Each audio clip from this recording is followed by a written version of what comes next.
Good afternoon. Well, good morning. Thank you for joining us today for the 2021 Legislative Wrap-Up. My name is Rima Shahid. I'm the Executive Director of Women for Change, and joining me today is my good friend and our Government Affairs Consultant, Amy Levander. Amy Levander is the Chair of Craig DeVault's Governmental Affairs and Public Advocacy practice. She is one of the very few females appointed to serve as the chair of Government Affairs Practice Group of a major law firm. She has over 20 years of government experience serving both the executive and legislative branches. Amy is a leader in her field, very true, and recognized as a top healthcare lobbyist in the state. Prior to joining Craig DeVault's governmental affairs team, Ms. Levander served as Governor Kiernan and Governor O'Bannon's deputy legislative director. In that role, she negotiated legislation on behalf of the governor with House and Senate leadership, approved all agency legislation, and made recommendations to the governor. Prior to this role, she served 3.5 years on the Indiana House of Representatives Democrat staff, quickly being promoted from legislative assistant to leadership assistant, serving as an assistant to the Speaker pro tem of the House. In addition to her professional accomplishments, Amy also believes that giving back to her community is an essential element of citizenship. Time and again, she has not only agreed to serve on not-for-profit boards, but has also been an active and engaged member, leading to requests for her to serve in leadership positions on those boards. And lastly, in addition, she's also a friend of mine. So really excited to have you today, Amy. I think we're going to talk for the next hour about this 2021 session. We're not going to talk about how this was an unprecedented year. We're not going to talk about how there was so many restrictions and how COVID-19 made it difficult. We're not going to talk about how Zoom really made it difficult for advocacy and for groups like ours. We're also not going to talk about face masks and how that made it difficult for folks or lack thereof of wearing face masks. These are all things that we probably shouldn't talk about, but how has COVID-19 shaped the legislative session?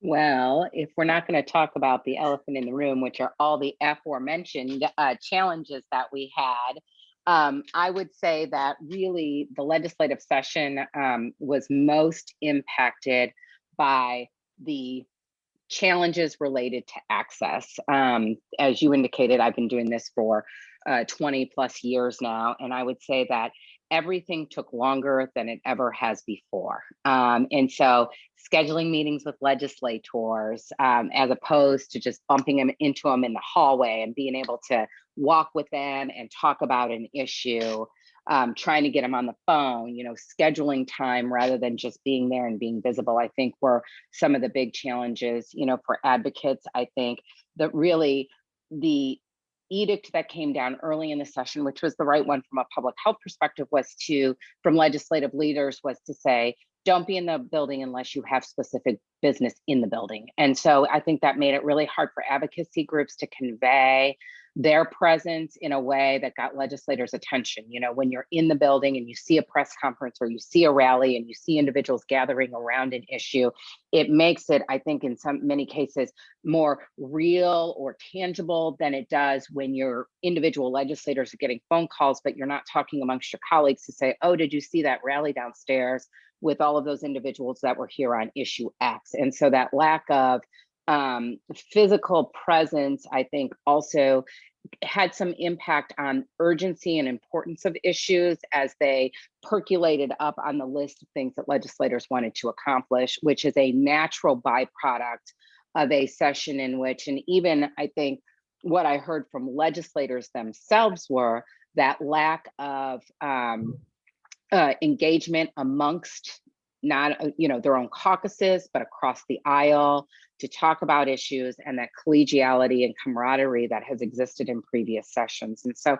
I think all of those pieces had a different impact that at the end of the day meant it was harder to do the things that we normally do, and access was harder, information sharing was harder, and getting legislators briefed on issues was more challenging than it has been in the past. And we've worked together for a few years now, and something that we've done in past sessions is activate our action advocates and get them engaged and come out and try to see if folks can testify.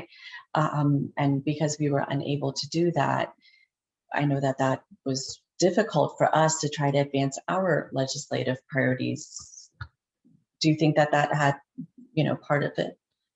Oh, undoubtedly. Again, I think, when legislators see and are hearing from folks about issues, it makes them much more real. And I think, the other piece to that is not only could you not be present, but again, legislators weren't spending a lot of time in the chamber together or in their shared offices together. And so there wasn't that opportunity to say, gosh, did you hear about, I've gotten, 15 emails on this pregnancy accommodation issue, and there's various bills out there, and I'm not sure which way to go, because there was more isolation of legislators in the process too. I think that that absolutely is correct. It was an impactful on the two fronts, the actual presence, and then that communication between legislators as to what they were hearing that were issues of importance in their districts.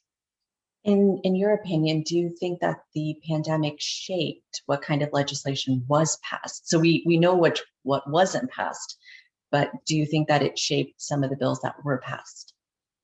Absolutely. First and foremost, I think really for the first time that I can remember, the legislative process really was governed by this notion of the authority between the branches of government. Who has it, who it's bestowed to, who has the right to give it, who has the right to take it away. And so there were, not only in those higher profile bills that we saw relative to public health emergency orders, but local public health officials, judicial officer appointments, legislative oversight of administrative and agency actions, really governed much of, or a large portion of the bills that were debated and ultimately acted on. And I think that's a direct result of the pandemic, legislators' perception of who has what authority, the structure of our government, and how that translated into legislative action, and what bills ultimately passed. And so, of course, you saw emergency actions. The other piece to that were some bills that provided COVID immunity to businesses, to healthcare providers, what that looked like. Those conversations dominated the process. Most of the session was spent talking about how COVID had negatively impacted the state budget and that there was no money. And then all of a sudden, in the last 7 days of session, there was a windfall of money that came from the last federal relief package. And how were legislators then going to spend that money? And so we saw really the last 7 days completely turn 180 from where we thought we were financially to where we ultimately ended up. And so there's no doubt that COVID dominated it, not only issues, but spending decisions, et cetera. Yeah. And for you particularly, it must have been very interesting having worked both in the executive and legislative sides to see how all of that playing out and that kind of who is responsible for what work this session. So I'm sure you especially found that very interesting.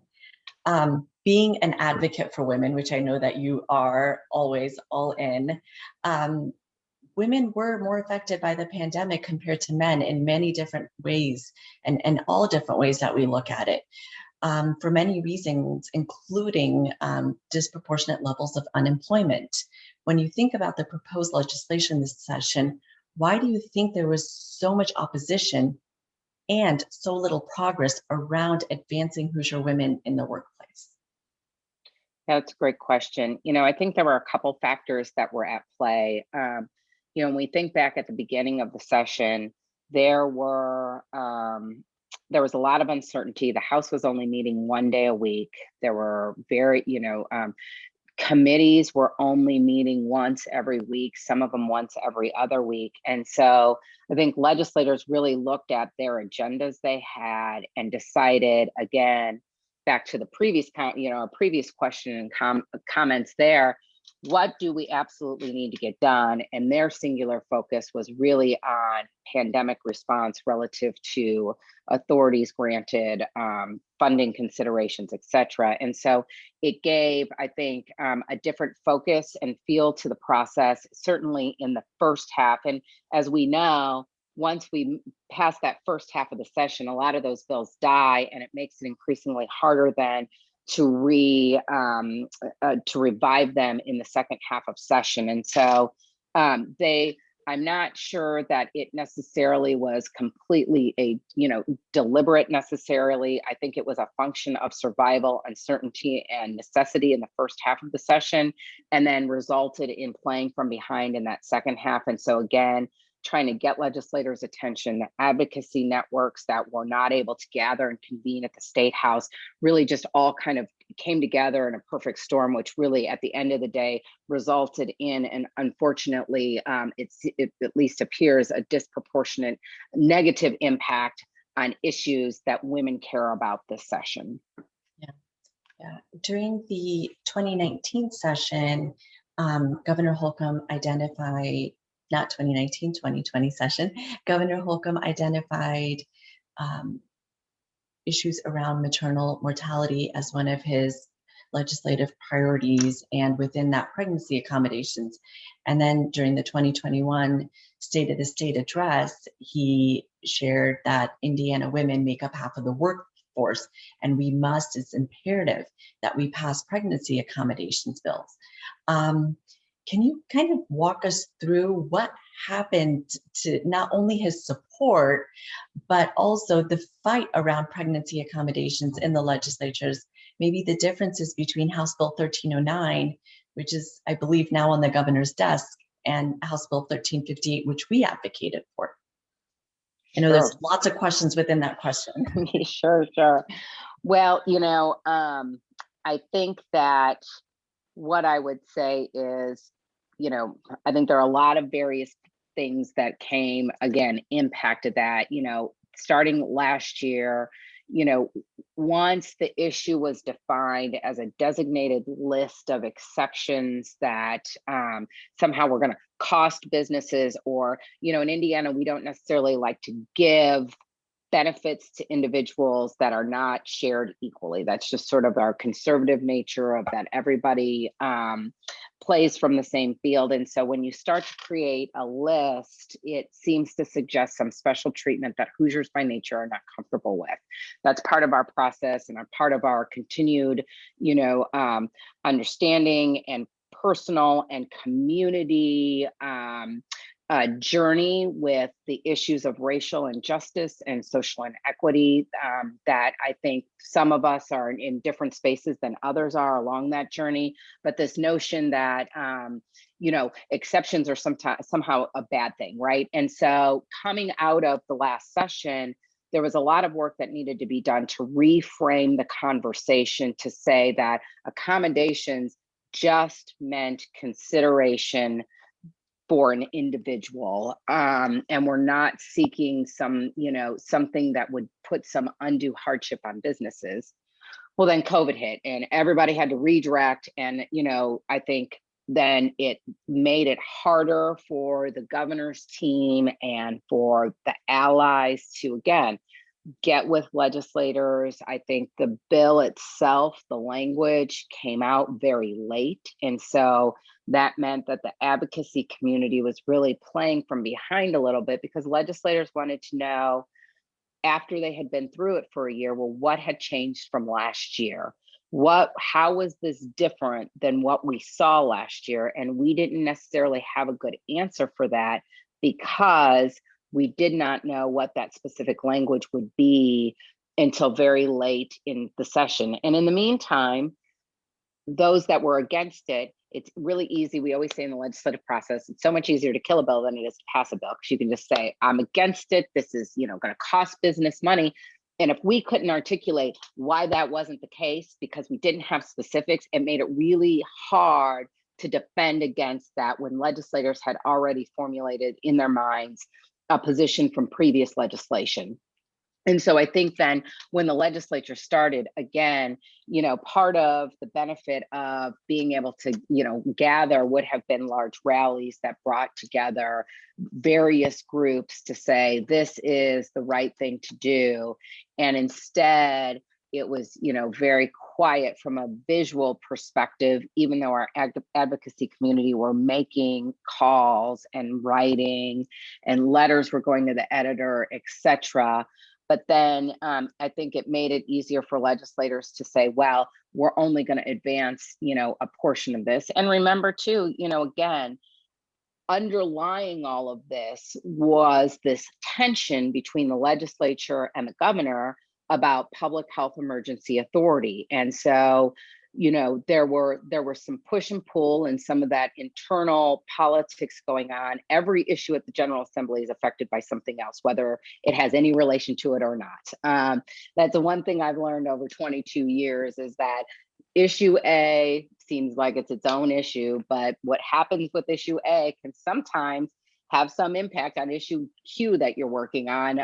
And that's a little bit of what happened, I think, here too, is that the legislature had some hesitancy to say, we're going to go ahead and move forward on this when we're hearing so many concerns from the business community, and we don't just feel comfortable. We're not going to give that benefit of the doubt to take that step forward. And so what they did instead was to take, in their minds, I think, incremental progress. And so we didn't get to where we wanted to be. I think a lot of advocacy community, there were various views of that, of whether it was a step forward, a step backwards, no step at all.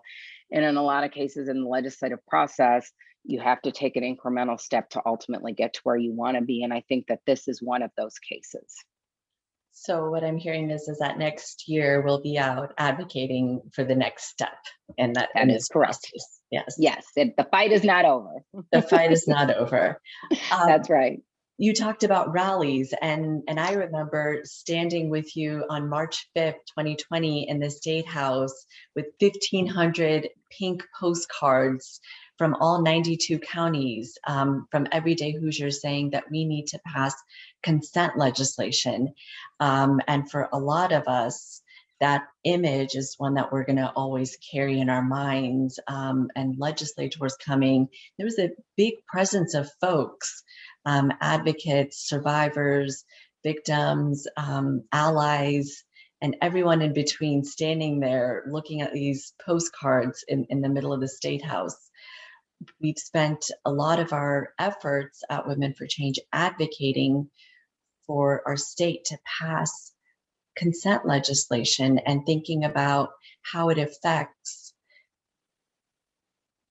folks our age and younger folks, and how we really have to protect future generation of Hoosiers from, and one step is consent legislation. We were able to get the bill, the 2020 bill, in the interim study committee. And although they weren't able to make the recommendation, it was the first time in Indiana history that it went to the interim study committee. Then we saw House Bill 1176 pass out of the committee for the first time in Indiana history. It passed out of the House for the first time in Indiana history. But what happened, Amy? What happened then? Well, we are experiencing what, in the advocacy community is experiencing what we refer to as the making of the sausage. The reality is that you have had success, whether it feels like it or not, for the reasons that you have just mentioned. I mean, in most cases, it takes 3 to 5 to 7 years to see a bill become law. And so each year you want to gain and advance from where you were before. And I think that that's what we've been doing here. And I think it's really challenging for advocates and those that are not as intimately involved in the legislative process as you or I are, to understand how that process works, and that progress is not always mean a passed bill, but we've taken a step forward. And so we have progressed on the discussion of this. I mean, the bill passed the House. We didn't have any opposition. We have one individual who is against us right now. We need to go work on him and talk with him and see if we can address his concerns. But I think given where we were at the end of last session to where we are today, I see great strides towards progress that, again, I think is reason to be proud and reason for optimism that we'll ultimately see something happen. The advocacy community, and you in particular, worked really hard to address some of the concerns that were raised by the prosecutors last year. The bill, I think, almost unanimously passed the House. And so, you know, we, which are two things that we did not have at the end of last session, right? So moving forward, and this happens a lot, there's no opposition, or at least there is no known opposition, and for whatever reason your bill just doesn't pass. You know, here we know that we continue to narrow down what the opposition is and what the path forward is. And so I think the path is to, again, continue to work with the Senate, identify what the concerns really are of the chair and how we can rectify those. Maybe do a little, you know, advocacy plan that directs some, you know, constituent contact to him so that he understands the importance of the issue and the general acceptance of the path forward. Yeah, no, thank you. And something that you had shared with me in our private conversations that really resonated is the fact that the bill, the 2020 and 2021 bills, were authored and co-authored by women with largely bipartisan support. And so with everything, to quote Hamilton, you know, in Hamilton, he says, immigrants get the job done, but at Women for Change, we think women get the job done, right? That's right. And then also a big thank you to Chairwoman McNamara, and because it passed out of her committee for the first time in Indiana history. These are That's right. Great advancement accomplishments. We know we have to come back, but really we have seen women championing this issue and working together across the aisle.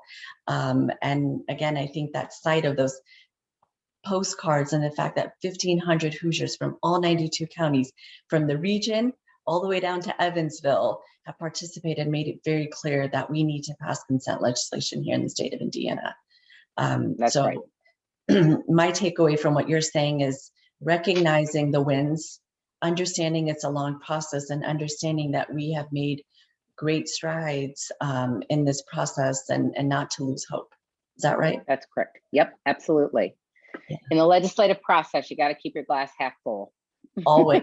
And recognize the women, because they're going to help you. That's right. That's exactly right. And, you know, yeah, and don't sell short your successes, because there are a lot of them when you look around, even if they're in incremental pieces. Yes, and a big thank you to all those that made the Clothesline project possible. We saw an intersection of arts community and advocates and legislators all coming together around this. So a big thank you to all of those individuals and organizations that made it possible. I believe it really helped us get to where we are today. It was, undoubtedly a very impactful exhibit and day at the State House. And a lot of legislators commented on that, and that visual, and the fact that so many were able to attend, I think really, again, helped to provide some perspective to the impact of not having that defined in statute, and how it impacts individuals for many, many years. Yeah, thank you. Thank you. So we're going to keep optimism, and the glass is half full. So something happened in November. There's an election. It was, you know, if we can think back that far right now, there was an election prior to going into the 2021 session. It was a presidential election, and there were a lot of folks on the ballot. How has that related to the session? But specifically, can you give us some insight or discuss the 2021 Indiana General Assembly bills that relate to elections and voting, and your thoughts on how 2020 may have shaped what we're seeing play out in 2021? Yeah, I think that's a great question. You know, in Indiana this year, Democrats lost seats in the General Assembly. Overall, there was a net gain of 1 in the Senate, but then a loss of, I'm trying to remember, I think 4 in the House. And so Democrats lost ground. And so looking at what has happened in other states, the Georgias, the Floridas, other supermajority controlled Republican states relative to voting laws, really in Indiana, things, there were some election bills that were passed, but really nothing that went to the extent or extreme that we are seeing in other states. And so for that, I think we're grateful. We want, a couple of pieces again relate more so to the governor's executive authority and House Bill 1123, which the governor vetoed, which was a larger emergency powers bill.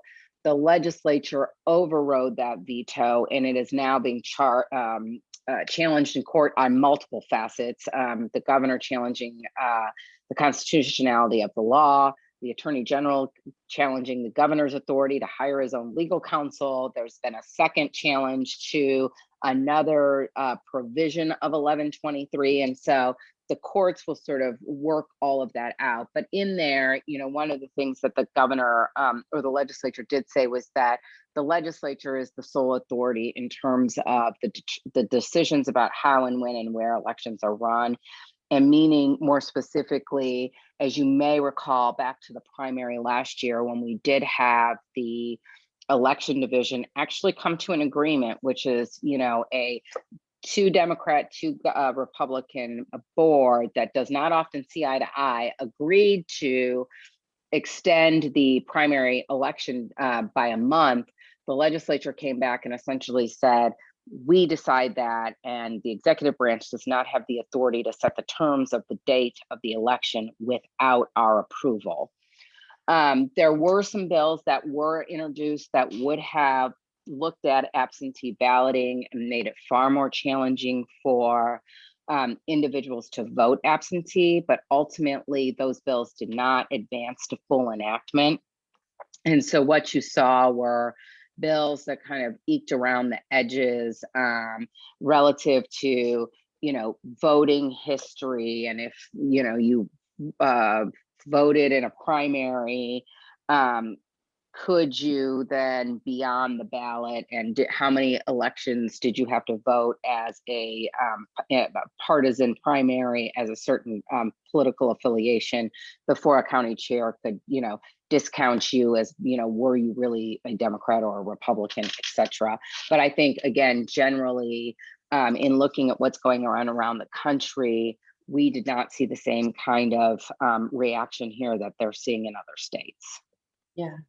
And part of, what we advocate for is fair voting and making sure that all Hoosiers are voting in a fair way.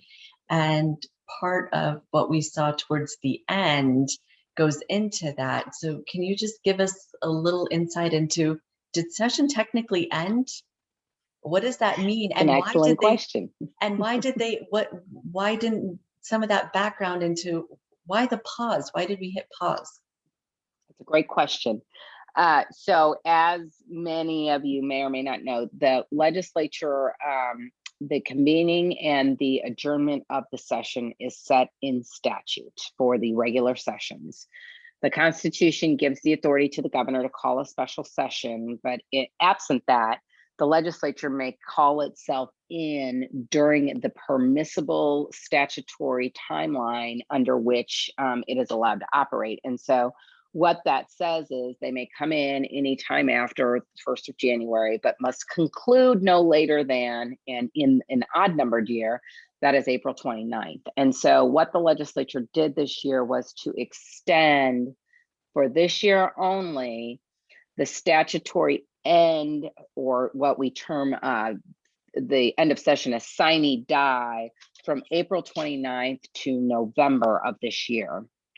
And I think the rationale has a couple of reasons for that.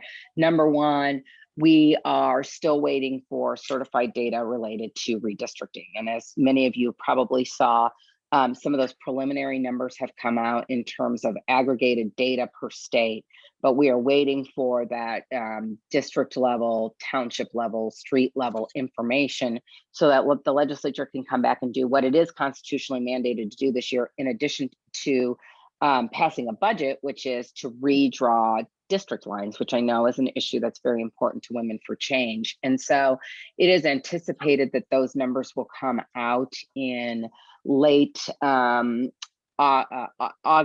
summer, August, September, and the legislature will come back in for a very short period of time to enact new maps. And so by extending that deadline, it gives them the authority to do so. You know, the other reality is that whether this is part of the reason or not, while 1123 winds its way through the court process as to whether the legislature can call itself back into a session without gubernatorial order, this gives them the flexibility to come back. You know, if they're unhappy about the legislature or the governor's handling of the public health emergency or expenditures of federal funds, by not adjourning sine die in April, they have the ability to call themselves back in and enact legislation that could impact something that the governor's doing. So it is an interesting time. Whether or not they utilize that remains to be seen. But certainly that there's sort of that stick hanging out there, you know, for the governor in terms of the legislature signaling that they're watching him, but then also gives them the ability to come back in and deal with maps and not have to have the governor call them in for a special session. And have an independent redistricting commission, as they would have if they didn't hit that pause. Women for Change, and I know there are other organizations, have long felt that citizens, to quote RBG, citizens should have the ability to choose their elected officials, not elected officials choosing their citizens, which is essentially by hitting that pause button. And you and I are kind of in the same age range, so I'm thinking about hitting that VCR pause. By doing that, they're really restricting that ability for that independent redistricting commission. And that goes back into voting. One of our board members pointed out that today's first graders will be impacted, will be by the maps that are drawn this year, because they will be 18 next time they're redrawn. Yeah. And that's remarkable. Right. So we really have to think about that. And we are going to continue to watch the redistricting process and shed a light on this process. I think a lot of times things happen unnoticed and without legislators really engaging citizens and being very thoughtful and transparent about the process. And so I know that's something that we're going to continue to do, is update our members and the community about what's happening, shedding a light on this process, advocating for that independent redistricting commission, because our democracy demands competitive districts and maps. A third of legislative races in 2020 ran unopposed. That's a problem for the preservation of our democracy. And this all goes back to our democracy and voting. So Amy, although they've hit a pause in that little VCR, you and I are going to be standing by along with others, just watching this process. So thank you for doing that for us. Really appreciate you. Absolutely. Yeah. Are there any bills that are on the governor's desk, or, you know, will be passed that you're excited about? Or was it just a difficult session? No, I think there are some bright spots. You know, one thing I would say that is a result of the American Relief Package that was passed in December, but took gubernatorial action or executive branch action, was the expansion of Medicaid coverage postpartum for 12 months for pregnant women. And that's something that Women for Change has advocated for. Several other groups, OBGYNs, the Indiana Minority Health Coalition, a lot of folks have advocated for a long time, because we know that a lot of women lose their coverage 60 days postpartum, and they either have to go into, they lose it because of income, And because the enhanced benefit ends at that 60 days, and so they have to go to the marketplace and purchase it, which for some it's unaffordable. For others, for whatever reason, they just simply don't go to the federal marketplace and continue that coverage. And it can have a lot of health impacts. And so the announcement that the governor and that the administration would extend that coverage and provide that benefit to pregnant women in Indiana really is something to be celebrated, and will hopefully have a big impact on maternal mortality rates and women's maternal health here in the state. And certainly healthy moms equate to healthy babies, and also have that impact on in improving infant health as well. On the legislative side, I think there were a couple bills I'd highlight. House Bill 1006, which was a criminal justice reform, really law enforcement focused bill. Again, something that is pretty remarkable, and really is a testament to Representative Greg Steuerwald's leadership on these issues. He is a Republican from Hendricks County who reached across the aisle and built, it's a classic example of coalition building and engagement of various groups to really advance legislation that's going to have some real impact here in Indiana. And so when you again look at some of these other supermajority Republican states, they've gone the other way. They focused on public gatherings and destroying of monuments and chokehold legislation that has really not sort of missed the point. Here in Indiana, what this bill does, and it was Representative Robin Shackelford, who's the president of the Indiana Black Legislative Caucus, was a co-sponsor of this bill. It really looked at how do you hold police officers and law enforcement accountable, and where can we advance and make changes to the system that are going to result in positive impact. And one of, I think, the strongest pieces of that bill is that going forward, and the Sheriff's Association, the police chiefs, the Public Defenders Council, the IBLC, all signed off on this legislation. And what it says is there are a variety of things, but I think one of the most important provisions in that is that police officers will no longer be able to resign from a police department and have their records remain confidential. And not only will they remain confidential, a police department is required to disclose to, and a hiring agency is required to ask for, a police officer's employment record and review that. And if an individual has resigned and has a disciplinary action that is ongoing, it now will require a state law enforcement review board to review that case and make a determination. In the past, my understanding is that in many cases, a law enforcement officer would just resign and that case would then just go away. And nothing would happen. And so if there were disciplinary issues, then they were not identified or were not part of their permanent record. The other piece is that in many cases, the union contracts and had really prohibited anyone from accessing those employment files. And so I think that folks think that will have a huge impact, because look, police departments don't want to hire officers that have disciplinary problems.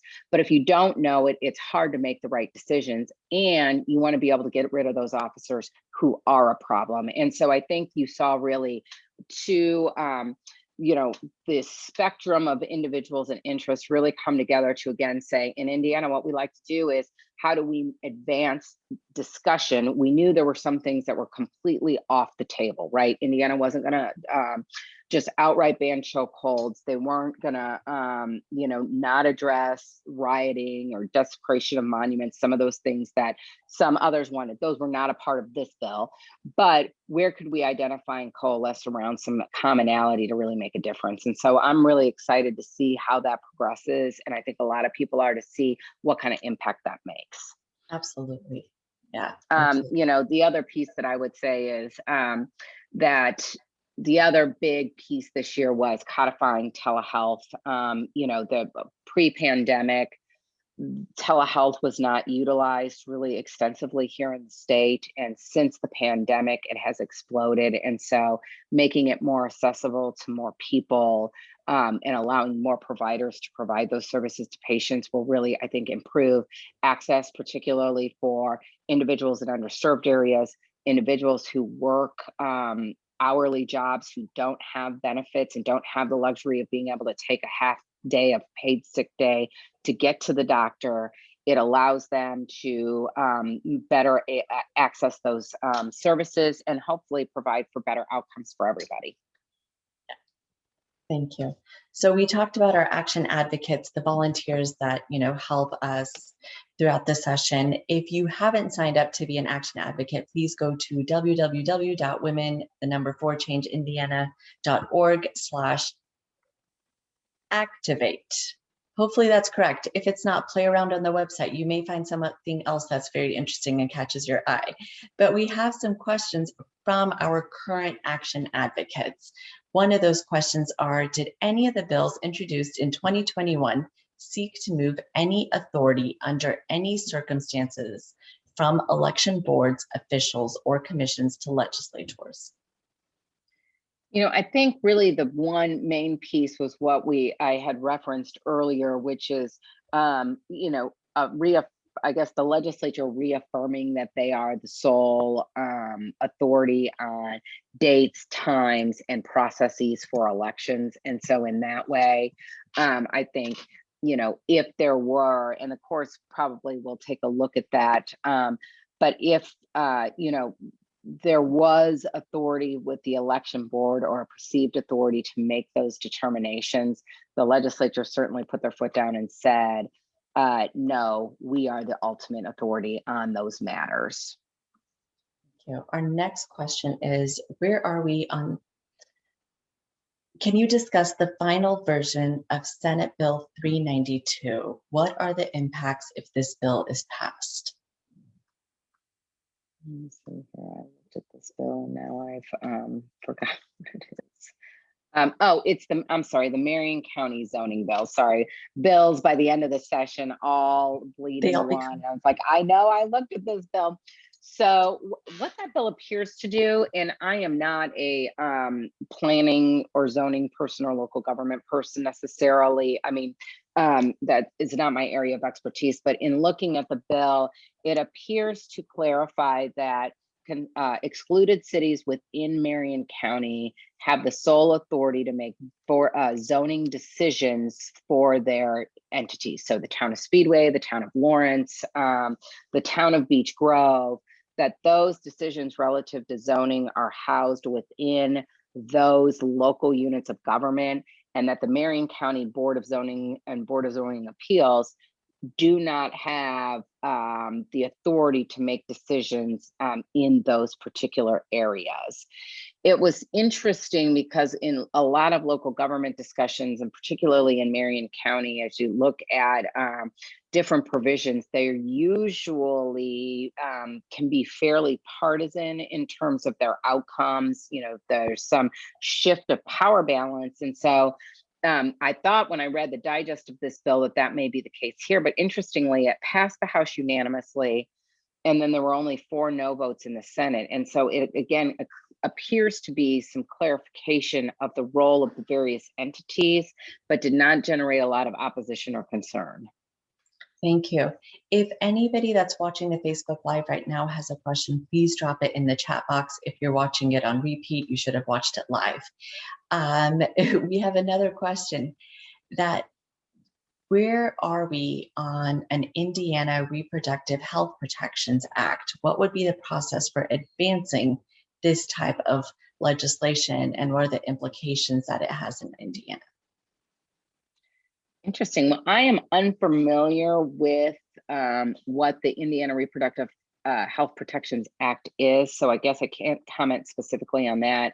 I think generally what I would say is that each year there are additional attempts, and there were this year again, to erode women's reproductive health freedoms and choices here in the state of Indiana. It's harder to access abortion services. And, at the same time, I think also concern about, continued access to birth control, access to family planning services. And so I think, meeting again your legislator where they are and recognizing the political makeup of the General Assembly, identifying whatever this may mean to you or what the tenets of this particular act are. Are there individual pieces of that could be advanced here in Indiana? And if so, maybe again, starting with some of those incremental pieces or those areas that can be accomplished, rather than looking at an entire act as an all or nothing if the political reality is that it will not pass. And so, that's, I guess, basically what I have to say about that. So Do you think that, would it be fair to say that this legislative session, we saw, for lack of better words, an overall attack on Marion County and Indianapolis? And if you agree with that, why do you think that was the case? I guess from my perspective, it felt like certainly, Indigo was under uh, deep scrutiny. And ultimately, I think a bill passed that all parties felt more comfortable with. But I think there's some consternation on this, seems like coming from the south side of the city relative to the next lines that will be provided. But I do not believe, unlike in some years where there have been attempts to, and they have done it, they removed the countywide at-large elected on the city council to try to dilute, the Democrat influence into, the changing from a Republican to a Democrat county. But nothing else besides the Indigo comes to mind. But my guess is others that are more intimately involved in government may have some other opinions.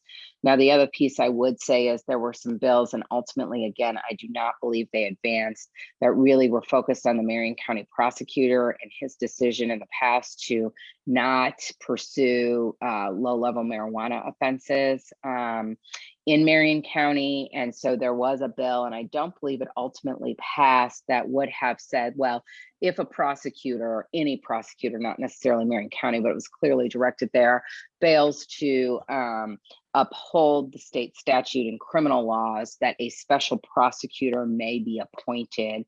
I think from a global perspective, that had some concerns to it for a variety of other prosecutors, because it's within the prosecutor's authority to make the determination as to whether they're going to pursue a particular case based on the facts of that case. And so, but I do, so in that way, I do think that there were some bills that were introduced, but was it worse or better than years past? It's hard for me to gauge that, but my sense is it maybe wasn't as bad as it could have been. So we talked about, as both of us are champions for women and women represented in government as well, that a lot of the bills that we're focused on and are trying to advance are supported by women on both sides of the aisle that work together to author and co-author pieces of legislation. It's clear that we do need more women within the halls of the Indiana General Assembly.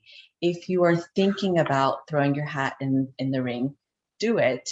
And one place to start would be at the Ready to Run conference, which is coming up on May 22nd. If you have not signed up for that conference, please do so.